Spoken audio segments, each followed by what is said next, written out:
nation, under God, indivisible, with liberty and justice for all. Today is Tuesday, May the 17th, 2016, 6 p.m. This is a regular meeting of the Greensburg Water Board. Have the roll call, Donna. Chuck? Here. Tony? Here. Frank? Here. Iris? Here. Robin is absent. The minutes from April 19th meeting were distributed in your packet. Is there any corrections or objections to the minutes as distributed? Not going to be accepted. New business, HNTB river intake. Aaron?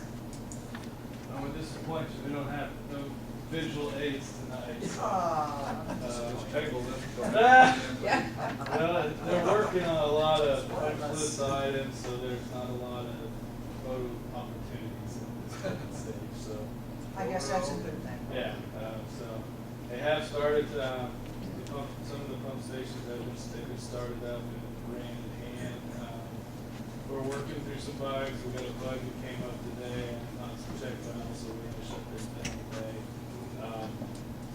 We hope, contractor, the main general contractor, which is he's almost fully outside with the money. The electrician, this week is finalizing a lot of his punch list items. I look for him to be pulling off the bid at the end of this week as well. The last remaining subcontractor is the IMC, which is instrumentation controls, which typically always is the last one. We met with them last week at, kick that on. Last week at our monthly construction meeting, we got a schedule from them. Best case scenario, 2.5 to 3 weeks. Worst case scenario is 4 to 5 weeks. So we're about a week into that, and so they have a plan in place. And what they're going to do is they're going to get the new systems operational so that they'll be automated and be able to run from local controls, and then they'll get that SCADA system up and running, which will allow then Rick to run it from his current at the water plant, and then they'll switch over and do the existing station and make the modifications and corrections to run it currently with the new system as well. So that's kind of the plan of attack, and so that each of those stages takes about a week. So I think next month it'll be before you. We'll have a lot of the closeout documents and be finalizing this thing up in the next month. So we will have one change order. I thought we were going to get through without one. It's not for a lot of money. I think it's $8,100. There's 3 items. One of them was on some existing site lighting. Some of the balustrades were burnt out and weren't operating. Rick has a luxury. I don't think they get up there too much in the dark, so we didn't know that at the time, or we could have included that into the bid. So that's an additional work there. It's being done, about $4,000. And there was some drain lines off of some air release valves that were hit. They were going to the floor as designed. Your existing station has the same setup. But your existing station is really, really small and nobody stays in there for any length of time, so it's really not an issue. Your newer station's much bigger and I think will be occupied more. And it's kind of a nuisance thing and it's a safety thing with some water being on the concrete floor. So we added some plastic drain lines for all those discharges and cleaned that up. So that was about, I think, $1,700. And the third one, there were some changes made during the shop drawing review for the flow meter that required additional fittings, and that was another $2,000, I think. So that makes up the $8,000. So we'll have that change order for your approval at the next month's meeting, along with substantial completion documents and hopefully final completion documents as well. So I think that's it. Rick has used it over the last month some time, and that's actually a good thing. That way some of these bugs that one of them came up today with the check valve kind of work themselves out with the contractor, and everybody's still somewhat on site, so it's not as an issue to get them back. So any questions? $8,100 change order, pretty good. Yeah, it's less than, yeah. If you look at it, normally, the rule of thumb has always been you earmark about 3% for change orders on a job, 3% of construction cost. 8,000 is less than 0.1% or something like that, so we're well under that, so.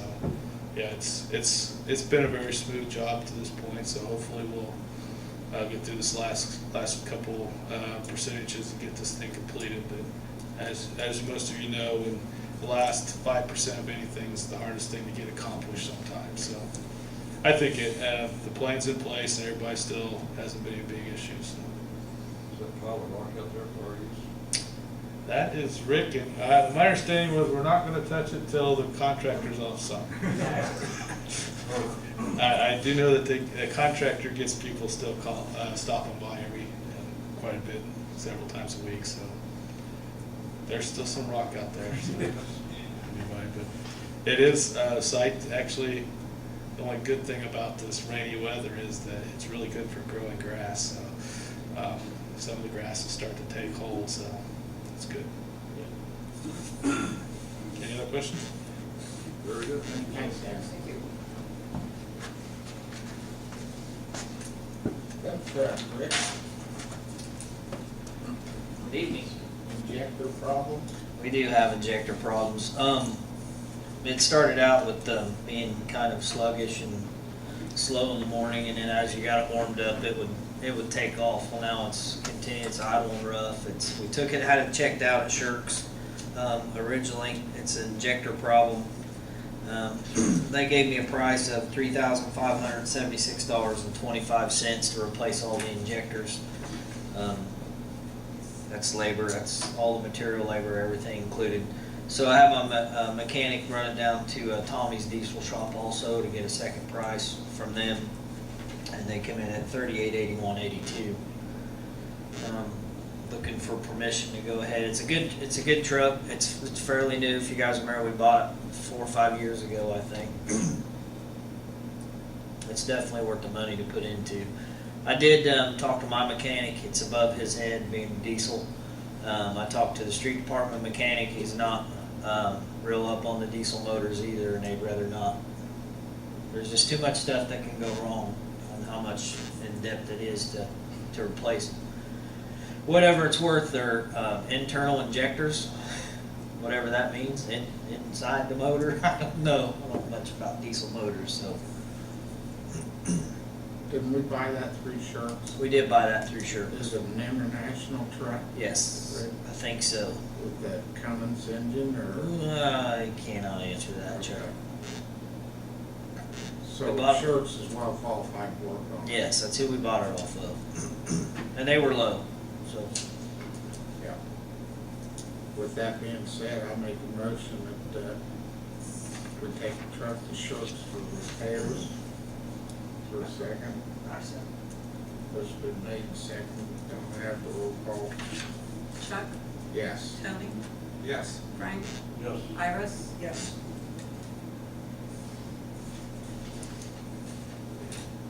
They're gonna get that in for you right away, Rick? I'm not sure, Chuck, how long it'll take them to get it in, but I'm assuming they can get it in, work it in pretty quick. We actually have one of the street department's dump trucks right now, because we're doing actually kind of a large job on Maple Street. We're doing a lot of yard work and hauling a lot of dirt, so, in between rains, of course. Good. I have a couple other things that just wanted to let the board know that's been come up in the last couple of weeks. Pretty high dollar items that seem to be hitting us all at one time. A couple weeks ago, I noticed that I had some fluctuating in my groundwater plant with my raw water coming in, so I went out and checked all the wells.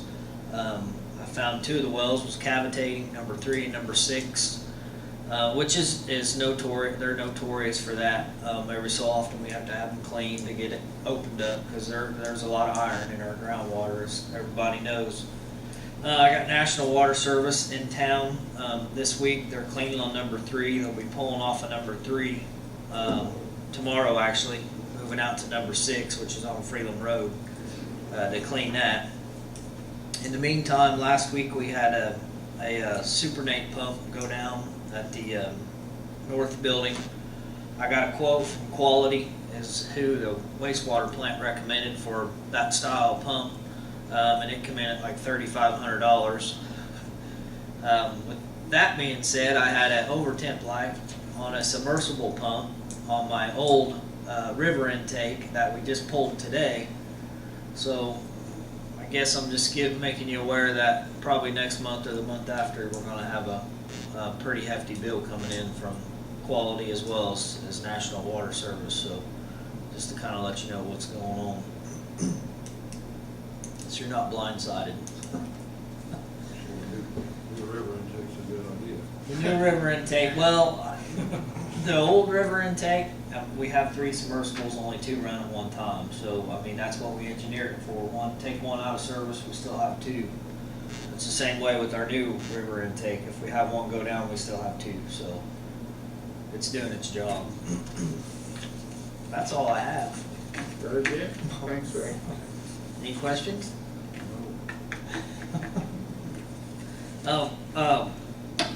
We got time, right? Sure. Let you know on water quality, we did actually it was last Monday, I come in to the plant. Of course, you know, we're there pretty much all the time, so I had a swing shift guy that's temporary in and out, mostly outside, comes in every once in a while, and he brought it to my attention that he had a little odor in the water. Unfortunately, we did have a call or two the week before, but what we had done is switch from the liquid alum to the dry alum. And the reason I do that, I have dry alum standby in case something would happen. Well, about every 8 months to a year, I will go ahead and switch from liquid to dry to get rid of the dry and then get new in. I wrote it off at that time as, you know, hey, you probably taste a little different just to the fact of switching the chemicals for coagulation. Monday morning, it's brought to my attention that from my swing shift guy, he said, hey Rick, he said, I come in this morning and there's an odor in this plant. So just to let you know, we started powder activated carbon last Monday, and it pretty much within just a few hours cleaned it up. So we did have a few calls that day. I know I sent out an email to everybody, Donna and admin assistant, to the mayor, and to let them know in case they got any calls. Did you get any calls, Donna? I think I We heard had 1 or 2. several, Or, yeah. Okay. But Yes, everything's calm down. taken care of, and we're still adding powder activated carbon, even though the smells went away in the raw water, but just to be on the safe side. So. Have you ever had to do that before? Oh yeah. Have you? Yeah. I mean, to have that? Oh yeah. Oh. Very, very messy, but it does its job. Just real quick, yesterday morning we had a meeting right off the bat, 7:30 in the plant. The phone was ringing, and a lady was concerned about lead in the water again. Originally, I didn't think too much about it. I don't know if any of you heard or not. Well, Fox 59 had on their news at 7:30 that Decatur counties had half of their service lines were still lead. Oh. So I got on the phone, the lady called and said, you know, is it okay to drink? Can we bathe in it? What do we need to do? And I'm like, I'm not sure where you're getting your information, but I'm sure that was Decatur, Indiana. No. So this lady was nice enough, she had it on DVR to rewind it and take a picture of it and send it to me. I was like, oh my God. So they got their information, their story from the Indianapolis Star. Well, the story, if you go to it in the Indianapolis Star, clearly states that it's the city of Decatur. So Fox 59 messed up, but it was on, you know, the big blue background, Decatur County, 50% lead line. So I actually called Fox 59 yesterday morning. I said, you got to fix this, because this is bad. Oh, yeah. I've heard so much about lead in the last 6 or 8 months, it's crazy, but we don't have a problem. We took care of this situation starting years ago, so we wouldn't have this problem. So in a nutshell, Fox 59 put a retraction on there and made it clear that it was the city of Decatur, not Decatur County. Jody? We'll talk about that. Very good. So I'm just glad that we caught it, you know, when we did, because That has a wet snowball. yes, and very quickly. Yeah. I can't think of anything else. Thanks, Rick. Keep up the good work. Thank you. Thank you, sir. Thank you. Water office hours of discussion, Donna, is that you or? I think the mayor Mayor's is gonna going to take speak care of about that that. issue. Let me address, I basically I wanted to close the water office during lunchtime. It was basically a safety issue. All the building is closed. I knew that we had several people in. I know that Robin wasn't in favor of it, I don't think, is what I'm hearing, closing it. But my concerns is the people are here by themselves. I'd rather have the whole building closed down. We close it down for lunch anyway. You know, we still have people, like this evening, 4:15 was rattling the doors trying to get in. So are we going to, you know, extend the hours so that, you know, we pick up these other people, or, you know, we're going to be open for 9 hours or 8 hours? So that was my thing there. So it's up to you guys. Any questions? Well, you can come in. Yeah, that's quite a few. Today was a busy one. Bills were due. Yeah. But that's over a month's period too, right, Donna? Yes. Like 101. And that's us office. doing the best we can, jotting it down. Yeah. I'm sure Yeah, it'd we've be missed hard. several. Hey, keep track of it. Yeah, it's hard to keep track. But on the other hand, you also have, don't we have the drop box out there? We also have wanting to use the internet. We have different systems lined up. It's just that, you know, I guess we probably need to run a schedule and see how many comes in at 7 and or whatever that, you know. Because, you know, how many hours do you want to be open? 9, 10? I mean, that's my question. But my concern was the safety of the kid, the ladies. Well, if you Okay, extended it kids. out though, don't you have the same situation, no? Yeah, building's locked down everywhere but here, and down at that end, so that's the major concern I've had. And so, everybody seems to be concerned about security, and that's number one. We kind of changed stuff around the front, as y'all know, that we have everybody sign in now, instead of just walking through the building. That way we know who's in the building, basically what time they leave. So Sarah does a good job of keeping that. We just kind of have a general idea who's here and who's not here. So, thanks. Thank you, Dan.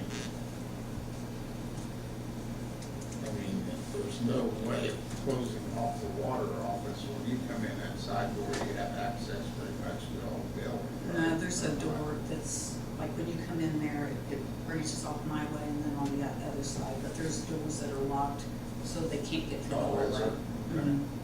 Yeah. Where is that? Yeah, and we've talked about remodeling the office to make it safer as well, like to do like teller windows. Basically have the high counters with a little window to do their transactions through, instead of just having them come in and lay on a counter that's basically like this. So the mayor's talked to somebody and has the works on looking at revamping that a little bit as well, to make it more user-friendly and so the traffic can flow better in there. It's just very bottlenecked and it's crazy, actually. Like today, when all the bills were due, I can't even tell you how many people were in. It was busy. Yeah. But I think doing that would help as well, as far as that goes, having it more secure. Just have a little window for them to peek through and do their transactions. And as far as closing the office, if that's what the mayor would like to do, to have the building shut down, that's his and your call on that part. It would help as far as staffing issues. What we do now, we have 4 in the office and we rotate lunch hours. And they start at 11 and the last one comes back at 2. So we're covering for each other during those hours for lunch, plus taking our own lunch. Well, that way we have 2 people in there all the time. I mean, Yeah. we can't do, Yeah. I mean, I'd like to have more, but where if we're closed at lunch, we'd have 4 people in there all the time, or 3. Because when vacations come around, we have less people here. But, you know, that was my concern about the thing.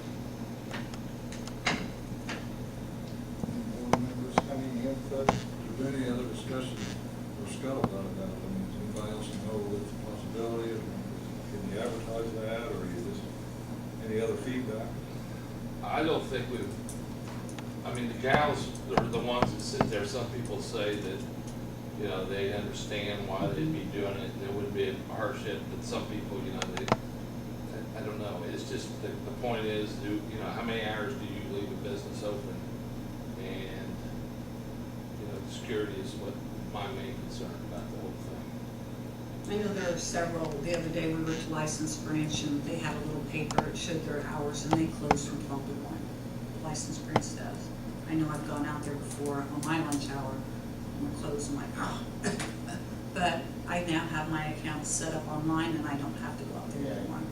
And like the mayor said, we offer all of those outlets for customers to pay their bill or to look at their bill or whatever.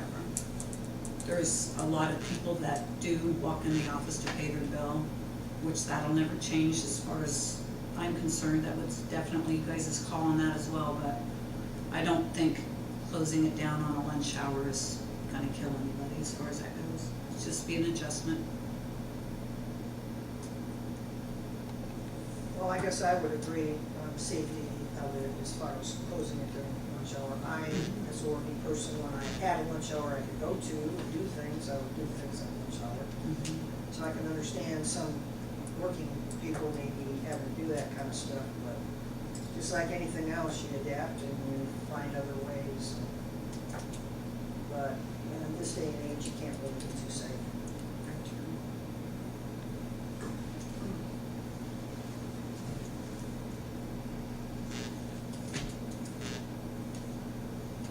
Well, you wanna make a decision on this tonight then, guys?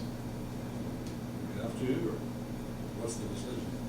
If, I mean, I could say, we're changing the hours, and changing, you said how long do you wanna be open, how long do you wanna collect money? Well, I think, my big thing is at lunchtime, there's nobody here. That's, you know, they start at 7 and they close at 4, so they're here 9 hours during the day. And basically, they're here 7. My understanding is because of the night drop box, because they do a lot of the work for that and getting stuff ready and everything for the day. So it gives them a little extra time before everybody comes in. But I don't know how many people come in at 7 in the morning. we have several, we have people waiting for us, especially disconnect day. Just saying. And like you said, we could stay open until 7 as well. They're locking on the door. We have automatic locks, thank goodness, because that door locks. And then when we didn't, it was hard to get the door locked because people were still trying to come in. So we have several come in all during the day. No rhyme or reason. Same thing. Yeah, if you went longer hours, we wouldn't be here anyway. It's gonna be locked again at 4. I mean, the only time that this building's open is when the meetings in the evening for that stuff, so. No, I'm not saying to be open longer, no, that's long enough. 8 hours open is plenty, I feel.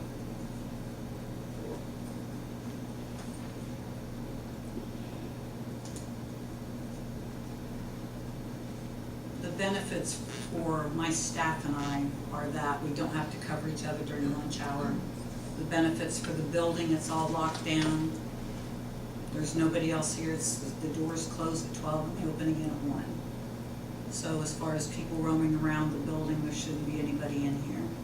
And I think that's a big part of the mayor's concern. And I do know a lot of, like dentist's office, different places like that do shut. They close during lunch hours so all of their staff can be out of there at the same time. And they have a full workforce again when they come back. I think your plant does that as well. Doesn't everybody go to lunch at the same time? Your water plant? Well, we have an operator there 24 hours a day. So Right. Yeah, there's somebody. But as far as the there. working crew, they're Yeah, they go they're 12 to 1. going at the same time, which is the same schedule.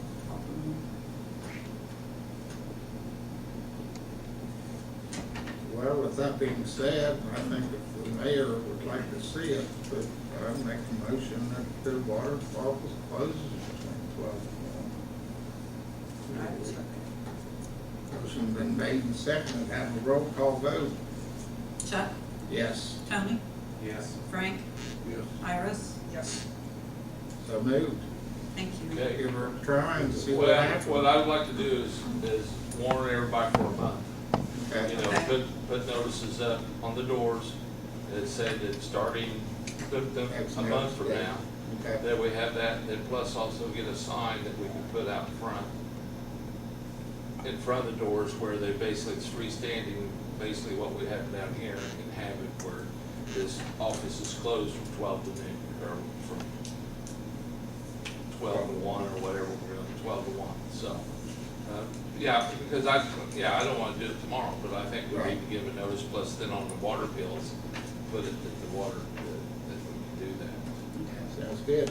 I don't know if you noticed, but Rick's crew, we got a summer crew now out painting hydrants again and making it nice. And I want to remind everybody too, if you have a hydrant, you really need to keep the bushes and stuff away from it because it's a fire safety thing. Rick and Steve Garrett, Chief Garrett's been out checking hydrants and looking at and doing some cutting with the people help.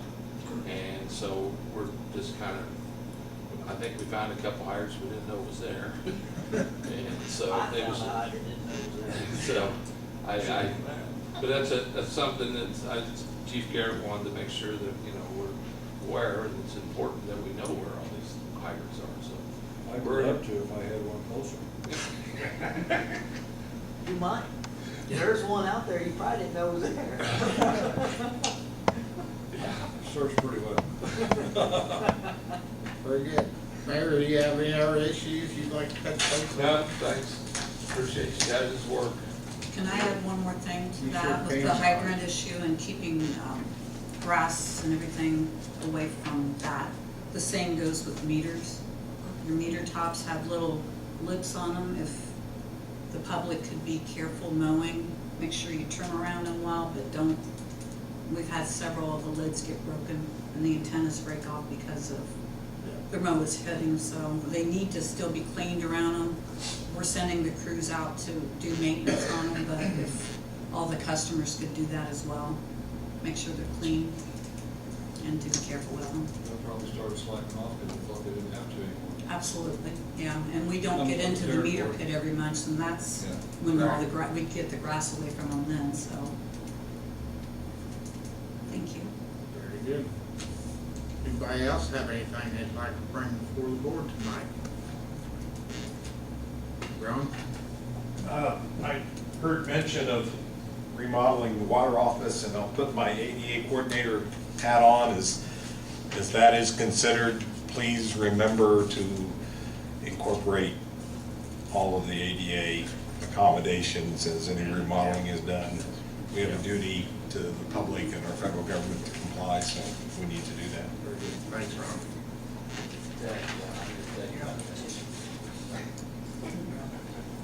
Thank you. Yeah. Anybody else?